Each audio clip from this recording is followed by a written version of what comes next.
Hey, good morning and welcome to Breakthrough Walls. I'm Ken Walls and I'm your host. And I have a really wonderful guest on today. So stay with us. We'll be right with you.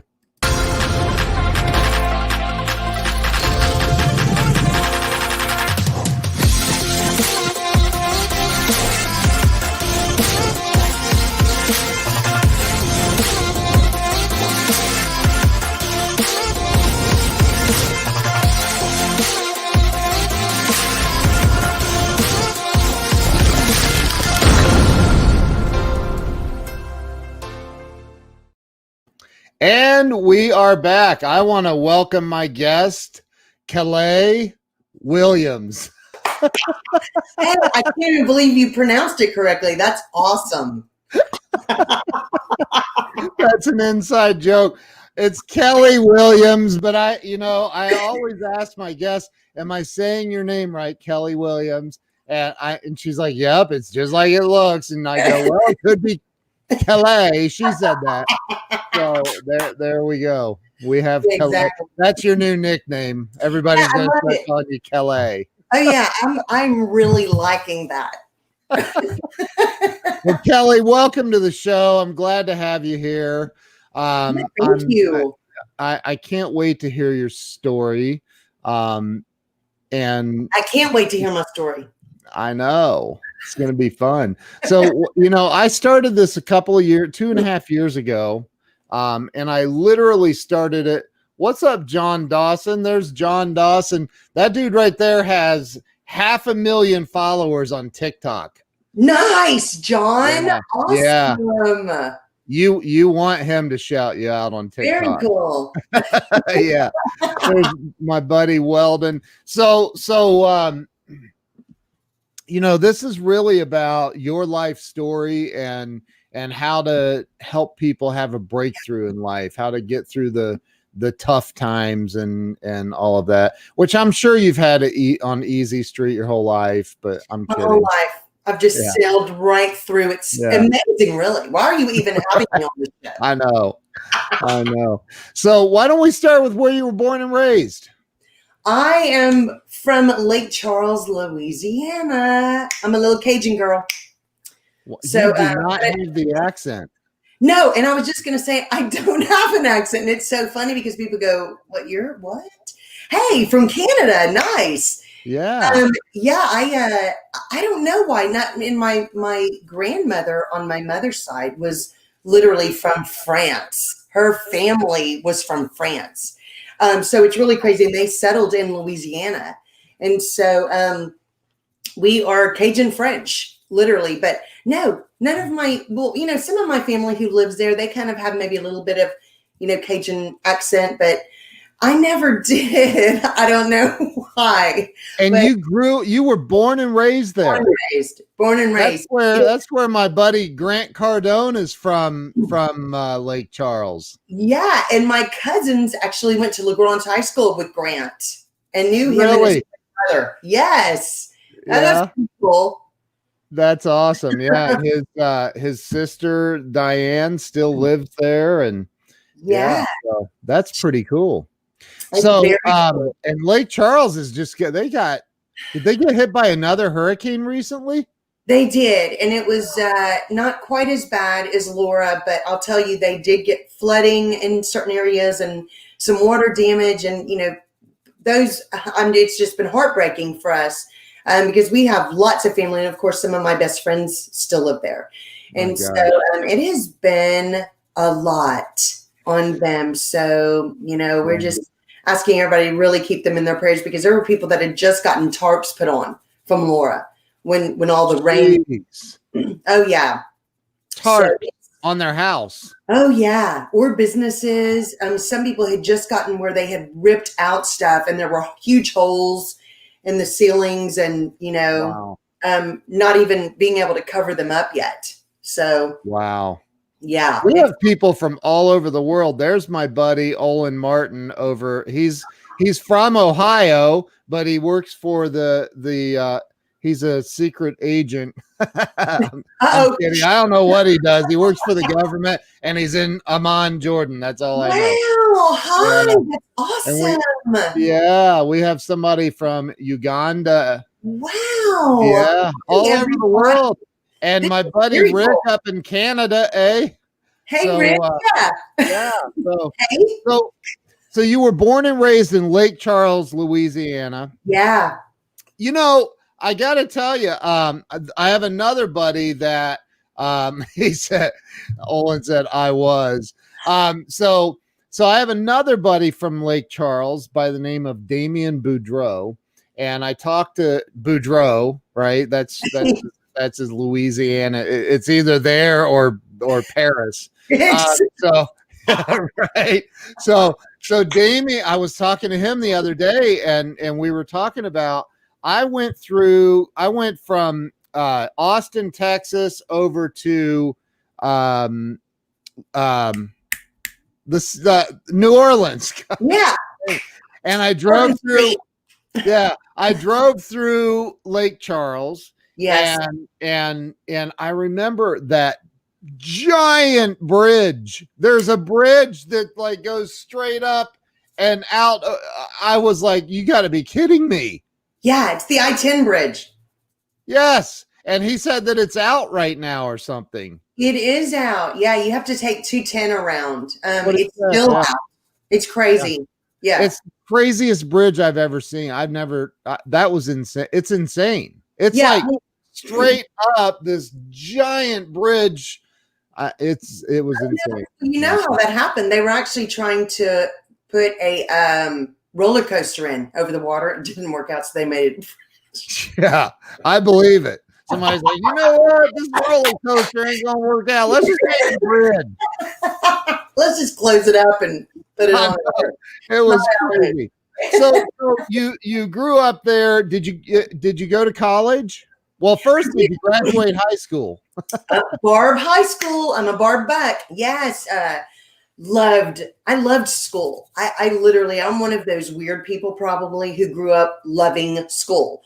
Especially high school. I was a cheerleader. I was on student council. I was in clubs. I just loved it. Wow. I loved it. I had a great time. So, And then you went to college. Then I went to McNeese State for one semester. McNeese, that's when you grew up in Lake Charles.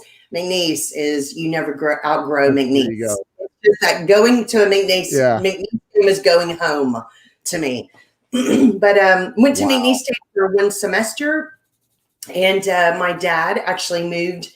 He had an insurance company in Lake Charles. He had a lot of different clients that were also in Houston and different parts of the country. And we ended up moving to Houston, and I moved with my parents, of course.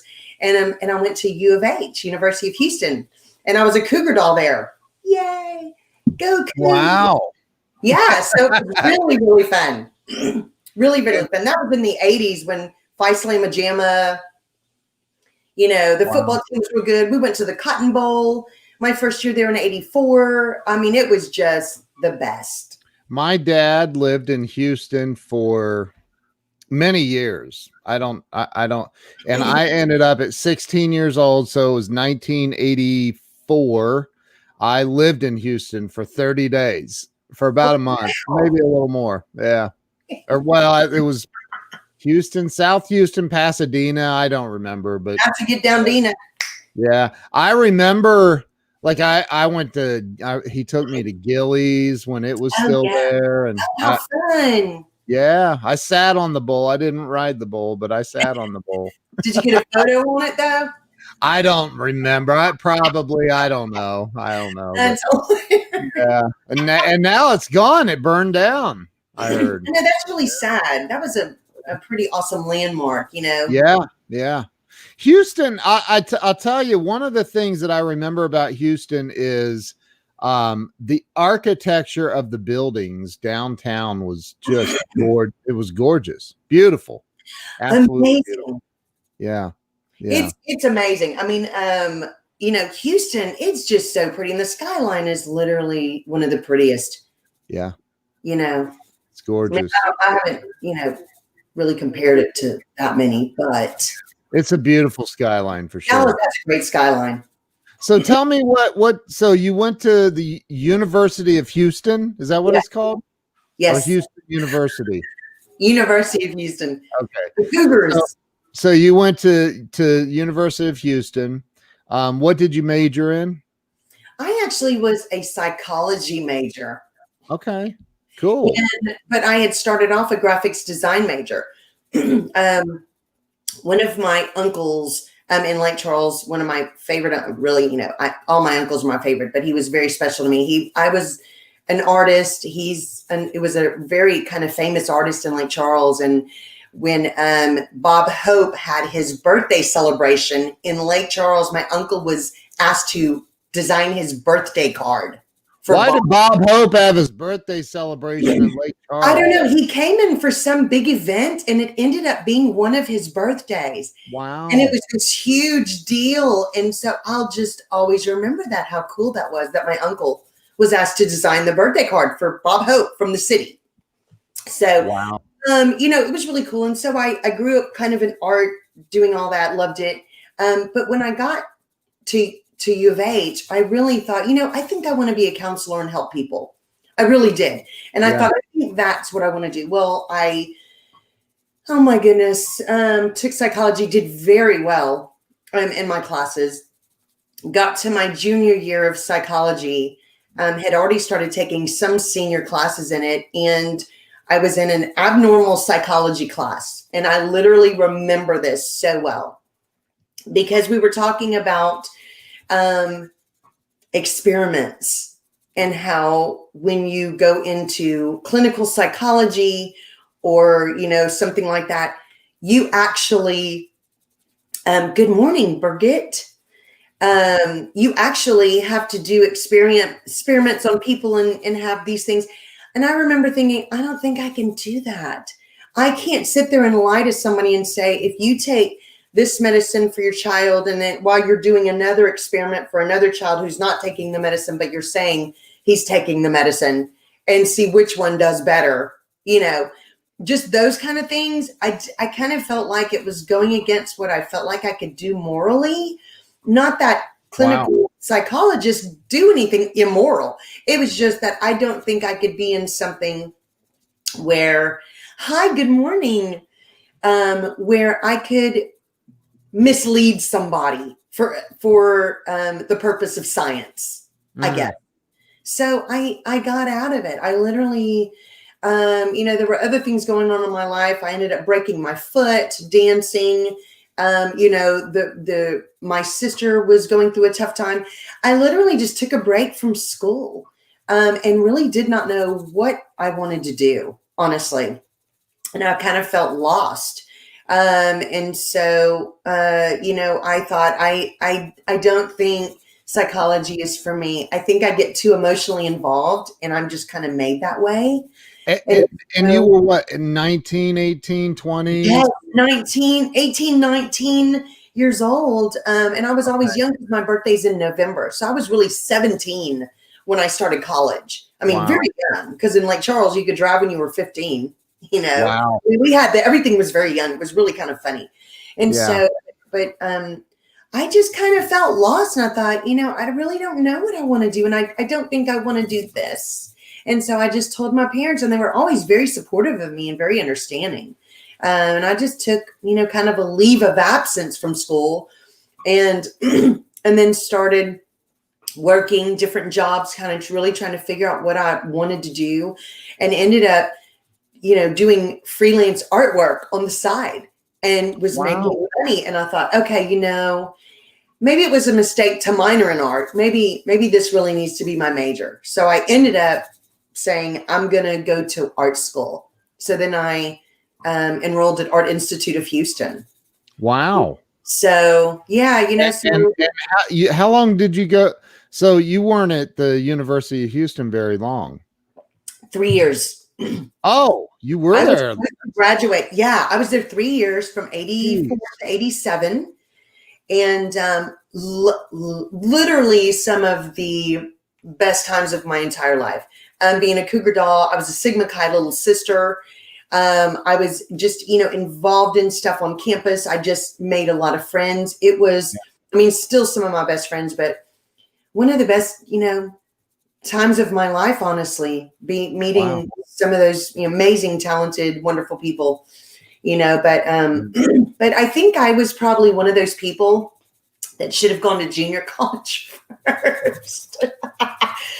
I really didn't know what I was doing, to be really full disclosure. I thought I did, but and back then nobody thought of junior college. I don't even know if there were junior colleges available. I don't remember anything like that. It was just you graduated and you go to college. Yeah. That's how it was.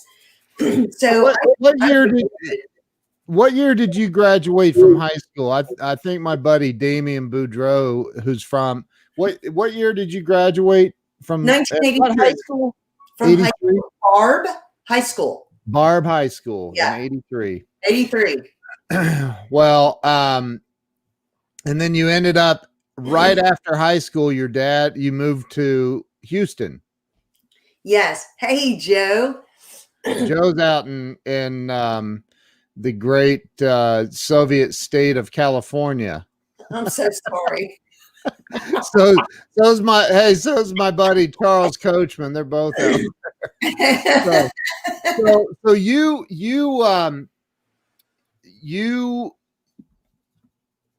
went down the art path. When you say you were making money at art, how do you make money at art? No, I'm telling you, and this was a question I would always get, because they would say, when I got into art school, I had already been freelancing for like 6 years. And so the students would say, how do you know how to charge people? How do you do that? How do you really make money? Unless you're working for a big company where you're on salary. Right. What I would do was, of course, I did a lot of things free for people, and to help them and to get some experience under my belt. So I would do things for people, like design logos and do things. And they would say, how much do I owe you? Or do you have a charge? And I said, you know what? If you want to give me a little bit, that's fine. If not, it's okay. I can do another job for you later and charge you something. So I just got to where it was kind of a lot of trying to figure out, like, do I charge by the project? Do I charge by the hour? Sometimes, but then I started realizing I was designing logos fairly easy for people, depending on what it was. Yeah. And I thought, okay, this only took me 45 minutes, but it's not that it wouldn't work. It's just that I have that ability. So it doesn't mean I should charge somebody only $50. Right. Right. It means that I need to have a way kind of figured out how I can say, look, there has to be a minimum amount. So maybe a 2-hour minimum amount that I would charge somebody, even if it only takes me a little while. Right. So that's what I would start doing. And then when I was doing really well, I was making a lot of money doing graphic artwork as a contractor artist. And I was charging, and this is years and years ago, I was charging $85 an hour. Yeah. And back then, that was a lot of money. And were you using, because I'm a Photoshop guy. Yeah. Were you using Photoshop? Were you free draw? Were you drawing it? How really? This was back when I was when I was 20 was when computers really hit. Yeah. And so I taught myself Corel Draw. This is how long ago. Yeah, I remember it. I had to teach myself how to do it. And so I would draw everything by hand, scan it in, and then do a couple of things. But I was much better at kind of drawing by hand. Yeah. Because that's how I grew up doing it, Right. And then I just, as the programs progress, and I would get a little bit more work. And my now husband, he actually, back then, before we were married, he bought me a computer and my program on it for me. Wow. Which was a lot. That was a huge deal. So he was very supportive of helping me. Yeah. But I just kind of learned it all on my own and did whatever I needed to do. Wow. So Yeah. where did things go from there? So you were freelancing. Sounds like where did things go from there for you? Well, I really did. The graphic art came in extremely handy just at different parts of my life, which was really funny. After my husband retired from football, he started his own moving company, and I was able to do all of the graphics for their flyers. I mean, I was literally really able to utilize it. And so I stayed in that, and then he ran for United States Congress. Wait. Back up. Your husband retired from football. What do you mean from football? He was a coach? He played football for pro football for 3 years. He played football his whole life. I mean, that's how he did everything. So okay. How did I know that? I don't think I knew that. I don't know. I think maybe Jen may have mentioned that, and I forgot. Maybe so. So yeah, who did he play for? The Steelers?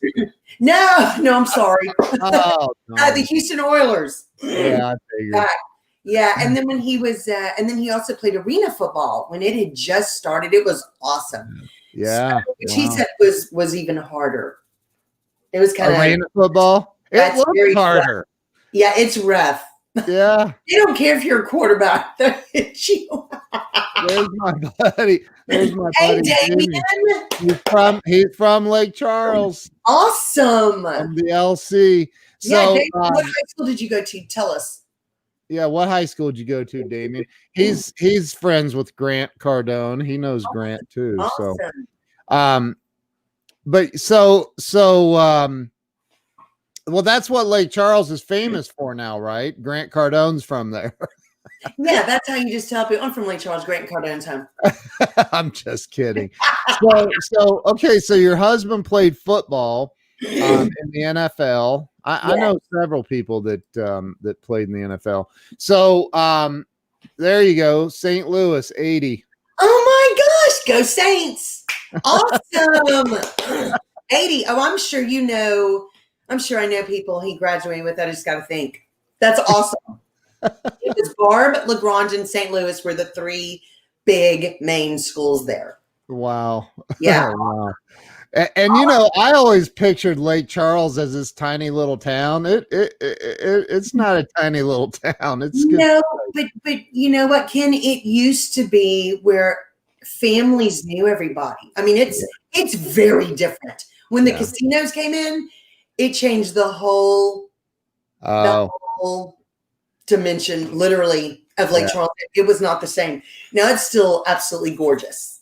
It's just not a little town anymore. Really. Yeah. And Damien's asking where you graduate, where Barb High School, Damien Barbex.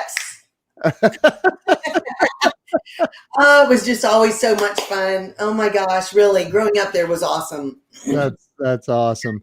Yeah. So between you and Damien, I have a feeling that crawfish are in my future. Oh yeah, absolutely. I've never had a crawfish in my life ever. Yeah, you got to show you how to peel them and do it. Now, I don't like suck the heads and suck. That's disgusting. But I know people who go, no, that's where all the seasoning is. I go, well, then you eat all the seasoning.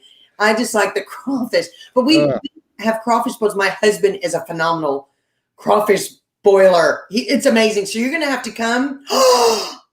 Damien, yes, I know Kelly, bro. Oh my gosh, this is awesome. Do you really?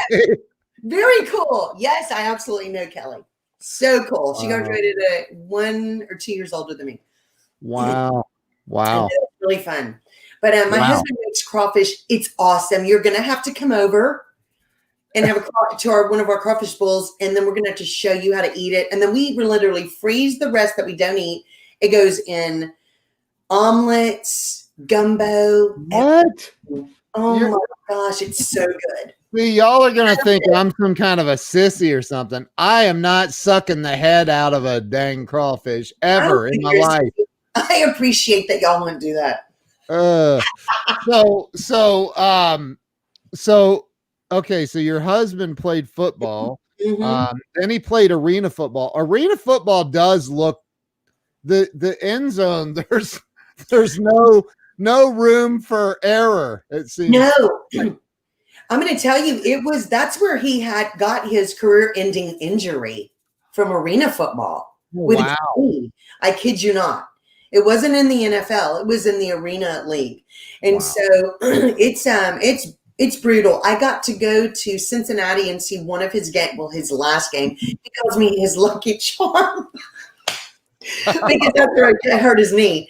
But Oh my! I was God. going, oh my gosh, this is scary. I'm scared. They're humongous, and it's like you're watching the NFL on steroids almost. It's this crazy in the crowd. It's very exciting. I'm sad that arena football is not around anymore because it was one of the most exciting, fun things to go see. It was never boring. It's amazing. It's definitely different than watching the NFL. It is completely different. And the NFL today, I'm boycotting the NFL this year, but we don't watch it. We won't get into all that, but but I'm right there with you. We don't watch it, so we boycott it. I saw a meme or something. Maybe it was a video. Somebody saying, "We won't." Never mind. I'm not getting into the politics of it. But anyway, what's that? Is that another show? That's a completely different show. Yeah, but so your husband started a moving company. That sounds like a good idea with a bad knee. Yeah, exactly. He got offered to start a company with one of he and his brother's friends. He has a younger brother, and he said, I can do that. So it was it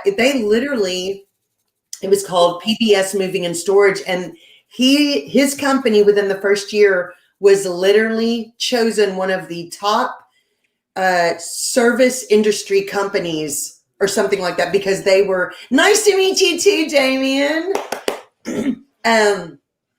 Their service was so good. They just had hi, thank you. They did everything right. It was all about customer service. Yeah. And they trained their employees and they did everything really good. And it's very important to him. And so he did very well. I mean, they did very well. But I have to tell you, owning a moving and storage company is one of the hardest companies to own that I've ever seen in my entire life. I lived in Seattle years and years ago, and this buddy of mine out there is like, man, I need some help in my move. He owned a moving company, and he's like, can you go out and work on a truck for a couple weeks? And I said, sure, I'll do it. I was in between jobs. Yeah. And I went out one day and quit. And I said, nope.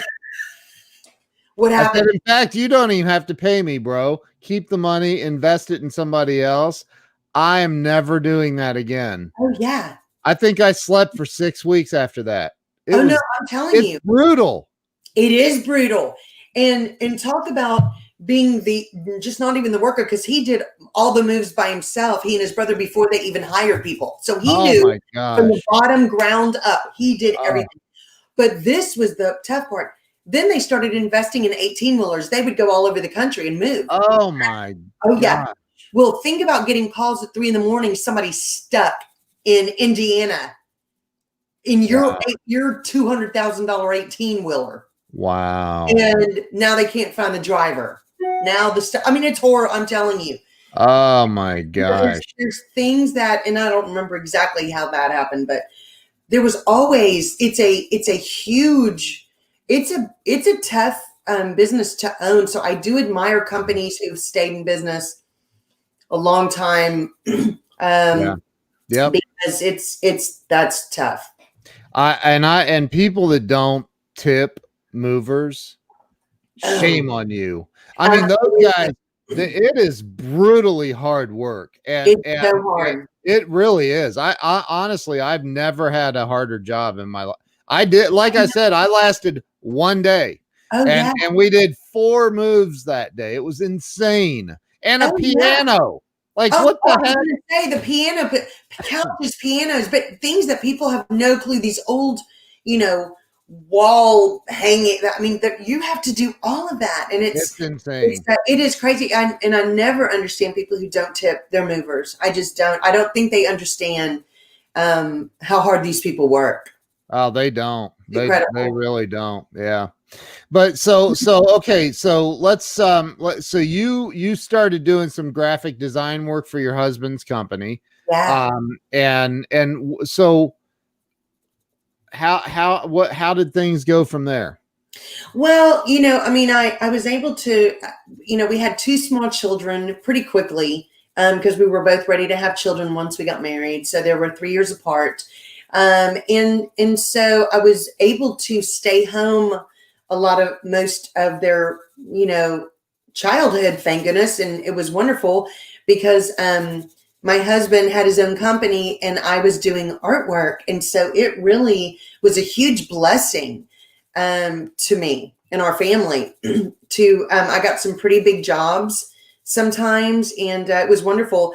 But I have to tell you, when he ran for Congress and I designed all of his stuff for all of that, which was a huge blessing because people make tons of money off of it's expensive when you're designing things for any kind of political stuff. Yeah. So, it was nice. We didn't have to pay for that. I designed all of it. So it was really huge. After that, I started kind of thinking maybe I want to sell my little company, graphics company, because I don't know if I want to do this anymore. I just was really kind of torn. I missed singing, and I just felt like I just wasn't doing what I wanted to do with my life, but I really wanted to make sure I was focusing on being there for our children. I was very involved with them at their school. Both of us never missed a game of our daughter cheering or our son playing football or baseball. We never missed. We're very active parents. Yeah. Involved parents with our children. So when they started school, I was able to, coach the cheer team, when my daughter was little, so I could be involved and help. And then it helped because we sent them to a private Christian school, which was very important to us back then. Mm-hmm. And so it was expensive and we did not always have tons of money to, because my husband owned his own company. It was crazy. Right. So I work at the school and sub and do all that. And I loved it. But then people remembered when my husband was running for Congress, like people knew that I sang. And so I would get asked to sing the national anthem at different things, like for Governor Perry, at dinners, a huge Republican conferences and things, and all over Texas. I was getting asked to sing again a lot. And I was for charities. Well, wait. Back up. We didn't talk about singing at all. When did the singing start? I know. Well, it's just been so much a part of my life, I guess. I mean, I was always, when I was little, I remember singing from 5 years old, singing ballet, dance, cheer. I was in all of it. I just always liked to perform. I was in plays. That was just my life. And so I loved to sing. I love it.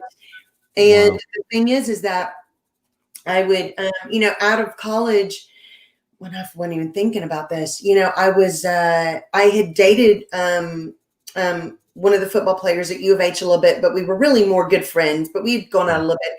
But he said, Kelly, I had made a CD, a demo, not a CD back then. It was a track, a tape. Cassette tape. Yeah, called demo tapes.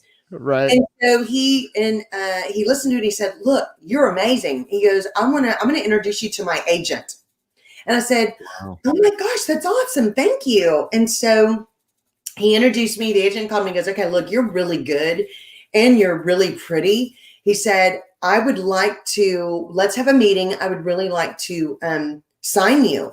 And so I went into Houston, talked to him, and we signed. And I brought my older sister, and my brother-in-law with me because my brother-in-law is still actually, but he was actually one of the top sound engineers in the country and was doing bands all over. He actually does sound and stuff for the Houston Texans and stuff, but he does bands. Wow. And so he knew contracts. He kind of knew, he was very familiar with things. So I wanted them to kind of be with me when I had this meeting. And so I ended up signing with him. But of course, you know, he sat there and said, look, you are my only singer. He goes, I do focus on my NFL boys, you know, which is college guys and then NFL players, you know, trying to get them to the NFL. And that was really where his potatoes were. So he said, but he goes, I really like you a lot. And I think you're really talented. So, you know, how about I try to go ahead and get you some jobs and things. And he did try to get me a couple of jobs, but it wasn't, you know, and I knew that I wasn't his priority. And so at the end of the year, I was really getting my own places to sing at that point. So at the end of the year, and I said, you know, thank you so much, but I don't think I need to be in a contract with somebody because I'm really getting my own gigs.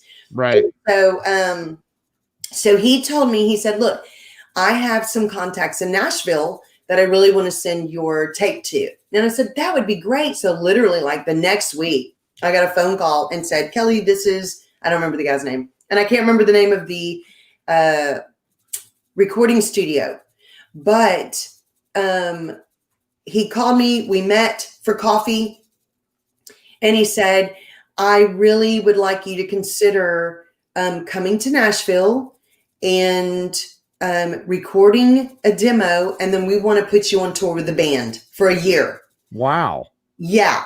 And so I said, okay. So I was real excited. He sent me, you know, you had to mail everything back then. So I had to they mailed me the tape with there was like 6 songs that they wanted me to learn. And that's what they wanted to do on my recording. But they wanted me to stay country. Yeah. They said, we love your voice. We love your look. We would like, you know, what do you like to sing? And I said, well, you know, I sing really everything, but I do like country. I like, you know, some pop, but country, blues, you know, kind of like that. And he said, well, we want to focus on country with you. So, and my middle name is Jean. So they said, you know, we really want to kind of look at maybe promoting you as Kelly Jean. And I went, okay, well, you know, whatever. I said, I think I'm okay with that. I just was never sure. It just felt like back then you had to hurry and make decisions about things that were really big deals. Yeah. And I didn't really have, you know, you couldn't just email somebody or call them. You know, you had to wait till certain hours and you had to kind of do around, you know, me working and doing and trying to figure this out. But I got the tape, loved all the music, really did. They picked out some phenomenal songs for me. You know, started looking at what it would cost me to, you know, go out there, of course, because they don't pay for your living things back then. I mean, they still don't really, you have to cover all that. Well, you know, I just thought, okay, so I have to live out there for a little bit, go record. Then they're going to put me on a bus with a band for a year. There was no cell phones. There was and I thought, you know, it was a totally different world than it is now. And I thought, I don't think this is for me. I don't think I'm ready I don't want to be famous. I just want to sing, you know? Right. And, I mean, I'm sure I wanted to be famous at some point in my life. I'm sure that was what I was thinking.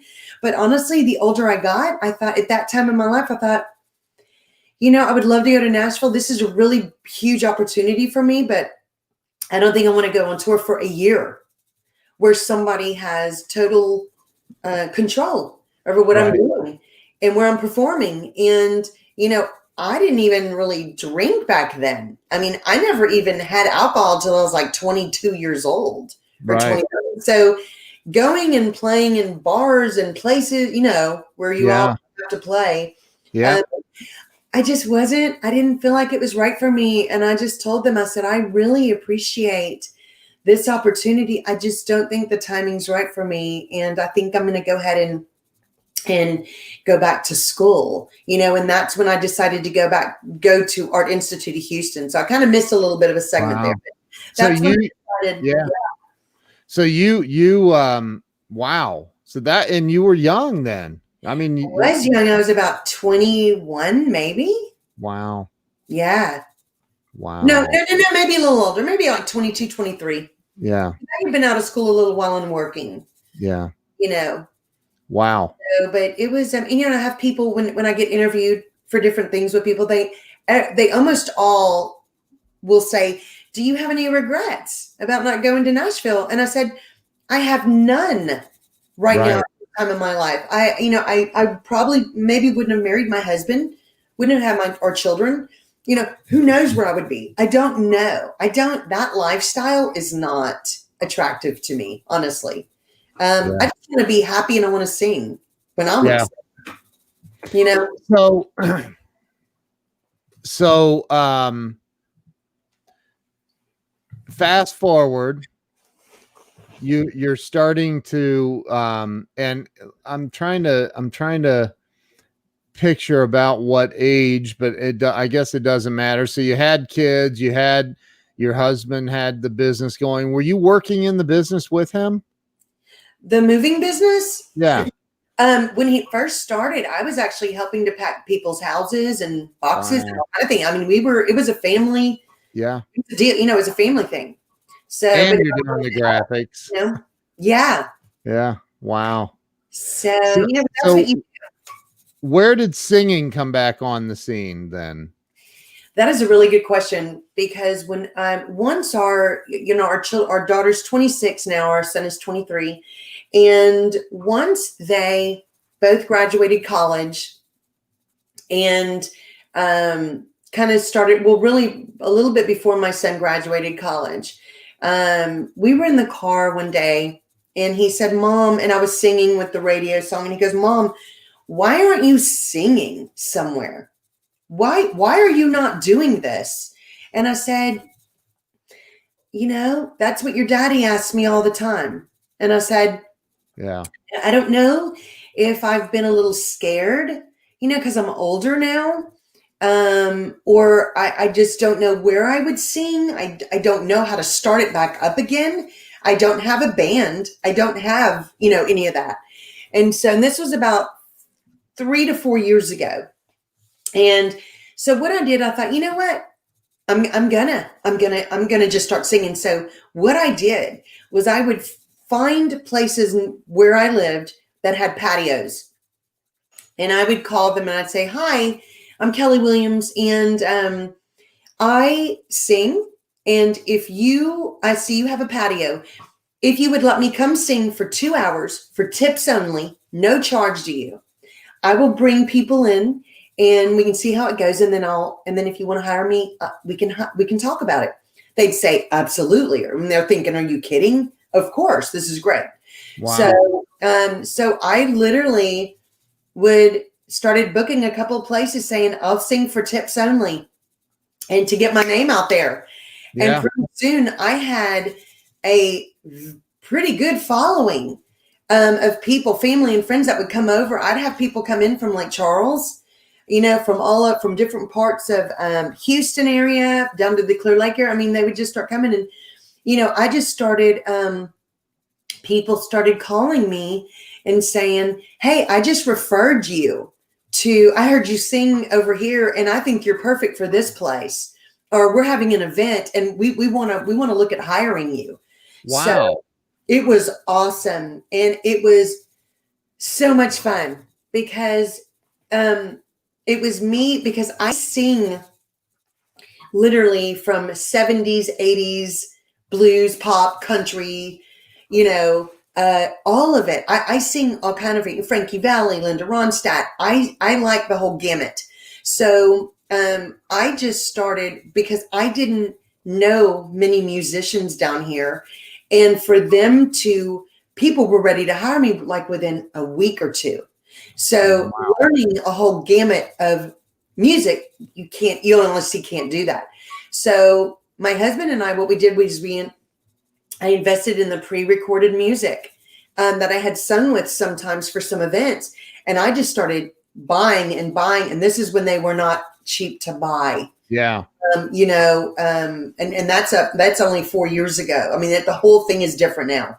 But we just invested, and I would buy, and I would find out what was popular and what I liked. And then I would add in some of the newer stuff, and I would find out what people liked. And I would look on Google and what are people singing at this and this and this, and what do people like? And I would perform it. And I would have people coming up to me saying, we've never heard anybody sing all this music before. This is amazing. Wow. Everything you sang, I love. My mom's favorite song. She couldn't believe you were singing this. You know, my parents danced to that at their wedding. My dog, I mean, it was crazy. And I thought, okay, so it's not just me who likes all this stuff. I felt like I was really hitting a target and really able to make people happy with my singing. And it just started, I thought, okay, I'm going to go for it. I'm going for it. I'm going to go ahead and put myself out there again. And I'm going to make a Facebook page. I'm going to start promoting myself. And of course, my husband, thank the Lord, you know, it's not easy to do all this. And he has been one of my biggest cheerleaders, of course, with my son. Wow, that's so awesome. Kids.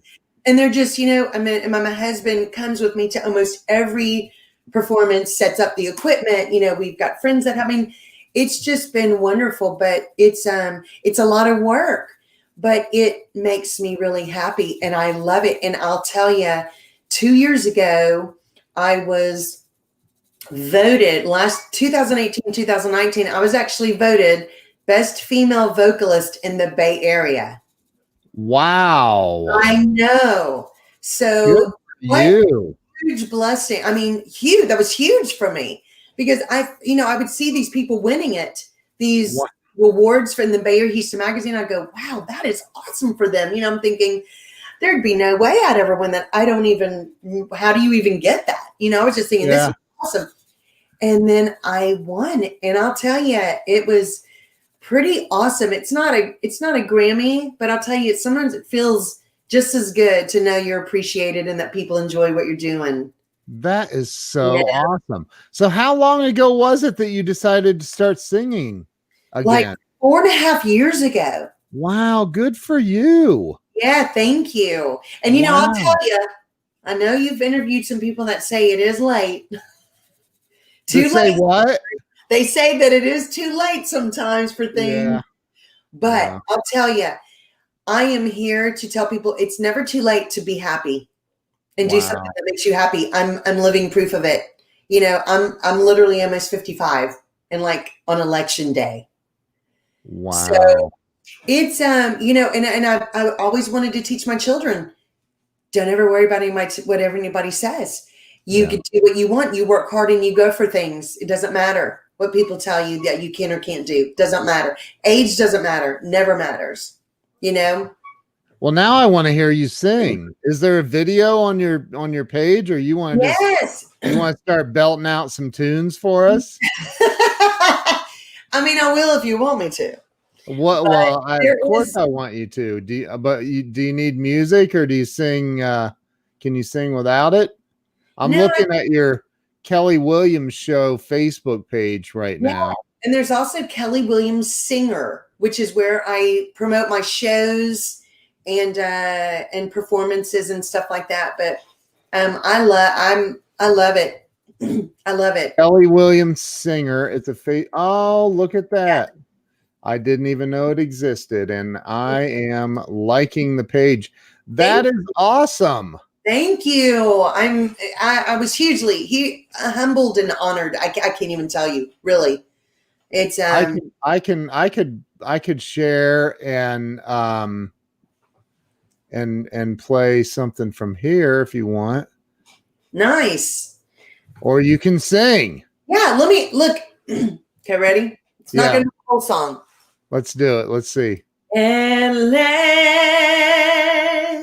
my love has come along. My loneliness is over. And I can't remember the word. Wow. You've got some pipes on you. That's awesome. I'm an alto, so my whole life. And so my range, I've had to stick to a lot of music that has been, you know, in my range, but I love it. I love singing. Thank you. That is so awesome. Wow. So So tell me what you think. What do you and I ask everybody this question, but what do you think holds now? Hold on, before the number one answer to this question is fear. Okay, so now, I was on Family Feud, so I'm ready to go. Ding, ding, were ding, you ding. really? Answer. Oh yes. Oh my gosh. So tell me what you think. This is about your opinion. What holds people back from happiness and because money's important, money is important. What do you think holds people back from success in life? I think more than anything else, what holds people back from success is worrying about what other people are going to think about you. I just do. I think that, when my husband used to give speeches years ago, he said something that always stuck with me. And he would say, when did we get too old to dream? When did people start worrying so much about what other people thought that we couldn't become an astronaut, a teacher, a movie star, a singer? Like little kids, you ask them, there's no limit. They have no limits. When did we start putting limits on ourselves? And I think that is the biggest cause of people not being happy. Yeah. Hey, Charles, thank you. Hey, he said, I don't know about, I sang at my nephew's wedding, and that was the last time I sang. It wasn't the last time, but yeah. Anyway, so, but that's what I believe, honestly. And the older I've gotten, that honestly feels like what drives most of it. Of course, failure. But I think failure why would you care if you failed if you never thought about what anybody else thought of you? Right. Failure wouldn't even really be a big deal. It's part of life. People don't get that it's part of the process of growing and becoming more and better. And as you fall down, you get up. Absolutely. Absolutely. And I'll tell you, I never competed in beauty pageants ever when I was younger. It was not my thing. I just was not that. I didn't think I looked like, I wasn't a pageant girl. But when I was 39 years old, 39 to 40, I competed for Mrs. Texas. And so I thought, if I'm going to do this, I'm going to go full force with it. I've never been in one. I'm going to work really hard. I'm going to get sponsors. I'm going to train myself. I did everything. Wow. So what happens is that what I was finding, which was really interesting, you think that people would be excited for you. Oh my gosh, how fun is that? Oh no. People say, why would you want to do that? Yeah. Why would you ever want to get on stage with all these young girls in swimsuits? And I go, because I'm just as good as they are. Why are you, what right. Is it because you don't want to do it or try it? Yeah. But I was finding it was all the naysayers, the people that literally were saying, oh, Kelly, oh my gosh, I cannot believe you're doing that. They would never do it themselves. I know. I'm sorry for you that you don't want to go experience something fun. And I didn't win the state crown, but I'll tell you, I got second runner-up, and then I got 2 first runner-ups the next 2 years that I competed, and one of them I lost by 1 point. Wow. And so I thought, you know what? I was meant to do this for a reason, because I'm able to help other women and young women and, step out of their comfort zone, go do something you've never done. Because I've done it. Something I never thought I would do. And it was scary and it was hard, but I've met some of the most amazing women that way. Some are still my very close friends because of it. And I think people are missing out on life if they let people don't get. I have a friend, a really good friend, and she actually has been a guest on the show that she competed and won Mrs. Minnesota. Yes. And, wonderful. Yeah. but this, you know, that is, you're right. When you start doing things that are out of other people's comfort zones, Yes. and they will be the first ones to try to, it's the crab in the bucket thing, right? Like they want to keep you down at their level. So they'll make little snide comments, passive aggressive comments to try to hold you back from achieving what they're afraid to even go after. And it's crazy. We buy into that stuff. I don't understand it. And I'm telling you, I get sad for people when they start listening to people like that. And I've had people, hi, Skylar. Oh my goodness. Skylar was one of my Miss Kima teens. And she's been one of the biggest blessings I've ever had in my life. I just love her dearly, dearly. What a wonderful role model for young women she is, I'll tell you. But you know, the thing is that, I don't, it frustrates me. And I've had people actually come up to me and say, I never told you this, but I have to tell you, I wish I would have been more like you growing up, because you always went for things. You were never scared, and you never worried about anybody, you know, saying things or if you won or lost, you just did it. And I said, I'm sorry that you didn't do that either. It breaks my heart, you know, and you can't get that back. You can't get that time back, you know, and you just, it's a shame, you know. You know what I think is interesting, Kelly, is people will say that, like, you didn't worry about what other people thought. You just went for it. They'll say that, but you know, we do. We still worry about what other people think. We're still afraid. No. And you're exactly right. And I should have stated that differently. I should have said, I do, of course, think about what people are going to think or say. Yeah. But it's where that line is and where you cross it and you kick down the wall, like your thing, breaking through walls. Yep. It's those, the majority of the people are going to stay back and go, yeah, but there's my daddy. Hi, Dad. Hey, Dad. Thank you. It's that small amount of people who are going to break through that wall and say, I don't care. I know that there's going to be consequences, that people are going to talk about me, that they're going to say things I don't like, that they're going to judge me. I either care and then let them control my life, or I'm going to say, okay, so what? Amen. You know, because if I could give you a high five right now, I would. That was all. That's so true.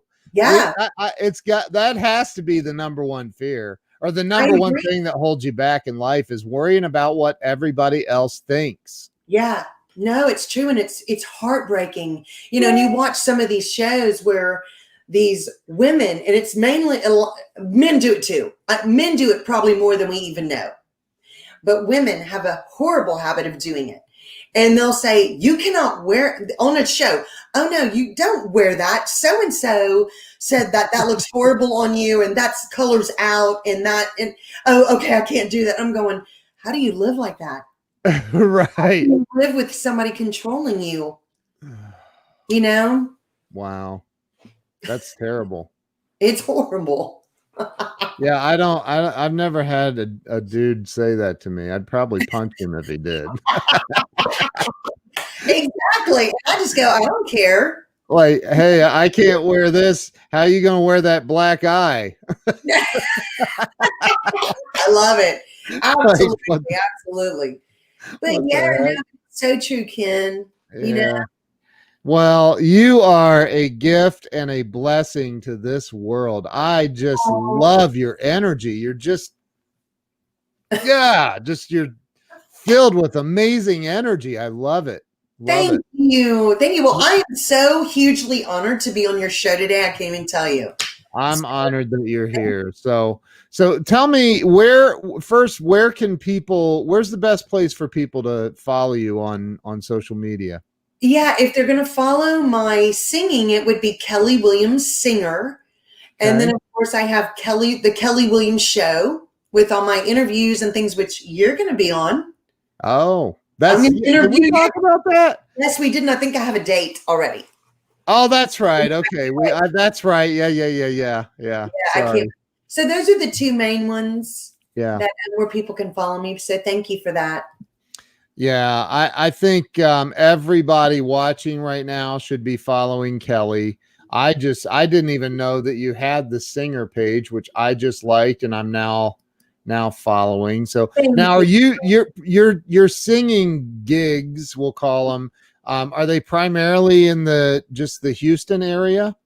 They're the Houston Clear Lake area, pretty much. Okay.